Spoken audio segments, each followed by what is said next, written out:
21-րդ դարի ամենաթանկ ռեսուրսներից մեկի ջրի հետ կապված Հայաստանը մտածելու բան չունի։ Եթե համեմատենք աշխարհի պետությունների 60%-ի հետ, որտեղ խմելու ջուրը ուրախնդիր է, առայժմ չունի։ Կունենա, եթե նույն կերպ վերաբերվի այս ռեսուրսին։ Հարցը միայն գետերին ու լճերին չի վերաբերում։ Նաև օրինակ Սևանին, որից այս տարի դարձյալ 200 միլիոն խորանարդ մետր ջուր բաց թողնվեց եւ որևէ հաշվետվություն չներկայացվեց, թե ուր գնացին այդ ջրերն ու ինչպես ծախսվեցին։ Խոսքը նաև Արարատյան ստորջրյա ավազանի մասին է։ Սևանի ծավալի չափ Արարատյան դաշտի ընդերքում այս ջուրն էլ նախորդ տասնամյակներում պարպեցին, գրեթե 2/3-ով։ Ստորջրյա ավազանի ցամաքումը կանխելու համար փորձում են քայլեր ձեռնարկել։ Օրինակ, փակում են ապօրինի կամ չգործող հորերը։ Միայն այս տարվա ընթացքում 19 հոր է լուծարվել եւ կոնսերվացվել, 5-ը լուծարվել են, 14-ը կոնսերվացվել են։ Շրջակա միջավայրի նախարարությունը նաև օրենսդրական նախաձեռնություն ունի, որի նպատակը Արարատյան ստորջրյա ավազանի վերականգնում է։ Որոշակիացվել են Արարատյան դաշտի վերականգնվող ստորերկրյա ջրային ռեսուրսների ծավալը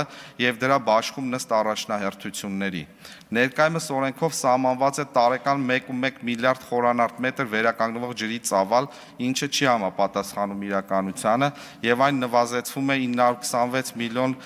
մետր խորանարդի։ Կառավարությունն առաջարկում է խմելու, կենցաղային ոռոգման եւ ձկնաբուծության համար այսուհետև խորքային ջրերի օգտագործման թույլտվությունը երկարաձգել, հաշվի առնելով վերականգնվող ջրաքանակները, այսինքն տարեկան ծախսել այնքան, որքան վերականգնվում է։ Ընդդիմադիրները դժգոհ են, այսուամենայնիվ Արարատյան ստորջրյա ավազանի վիճակը գնալով վատանում է։ Դրական ցուցանիշները 18-ից հետո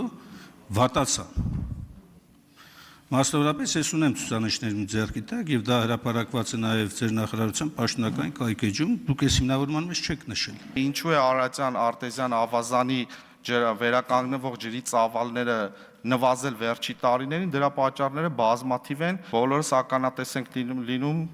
կլիմայի համընդհանուր փոփոխության եւ ոչ միայն կլիմայի փոփոխության ու դրա հետ համատեղ նաեւ ջրային ռեսուրսների պակասի խնդրին։ Իսկ գուցե պատճառն այն է, որ խորքային հորերի միջոցով ավելի շատ ջուր է իրականում հանվում, քան տարեկան կտրվածքով վերականգնվում է ավազանում։ Եթե որոշակի քանակությամբ ջուր լցվում է եւ թույլ են տալիս այդ ամբողջական ջուրը օգտագործելու, այսքան լցվել է, այդքան էլ օգտագործում ես։ Դե պարզա որ այդ օրերում այլևս ջուր չի մնալու։ Իրականում խորքային ջրային ռեսուրսների ճգնաժամը սկսվեց ձկնաբուծարանների գերշահագործման հետևանքով, երբ ահռելի քանակությամբ ջուր հանվում եւ հոսում էր անհայտ ուղղությամբ մատչելի ձկնամթերքը Ռուսաստան արտահանելու համար։ Չկա նշած, թե տվյալ պահին խորքային ջրերի մակարդակը ինչ աստիճանում է գտնվել, ենթադրենք 7 տարի առաջ, եւ այդ մոնիտորինգը ով արել եւ թող տարեկան ցուցանիշները ցույց տան։ 7 տարվա ընթացքում քանի սանտիմետր բարձրացել կամ ինչ է։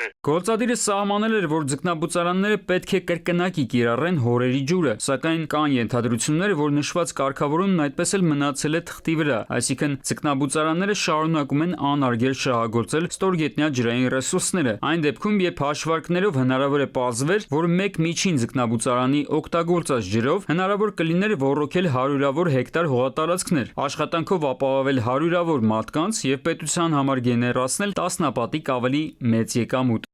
Արմեն Նաթալյան, ժամը լրատվական։